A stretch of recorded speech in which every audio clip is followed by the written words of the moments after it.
ముఖ్యమంత్రి చంద్రబాబు నాయుడు సిఆర్డీఏ కార్యాలయం ప్రారంభోత్సవం సందర్భంగా చాలా ఆసక్తికరమైన అంశాన్ని మాట్లాడారు.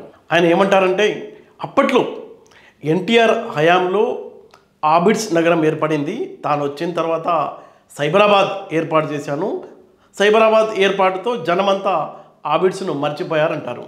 తాను అప్పట్లో హైటెక్ సిటీని హైదరాబాద్ నగరంలో ఏర్పాటు చేస్తే ఎంతోమంది అవహేళన చేశారు. దాని ఫలితంగానే ఇప్పుడు ఒక ఎకరా 177 కోట్ల రూపాయలు పలుకుతుంది అంటారు. తన వల్లే హైదరాబాద్ ఈ లెవెల్కు ఎదిగిందని చెప్తూ చంద్రబాబు ఏం చెప్పారంటే, అమరావతికి రాజధాని అభివృద్ధి కోసం రైతులు భూములు ఇవ్వడం అనేది ప్రపంచంలో ఎక్కడా జరగలేదు అంటూ వాళ్ళని పొగడతలతో ముంచెత్తారు. అయితే ఇంకొక మాట ఏమంటారంటే, ఇప్పుడు ఉన్న పరిస్థితుల్లోనే ఉంటే అమరావతి అనేది కేవలం మున్సిపాలిటీగానే మిగిలిపోతుంది.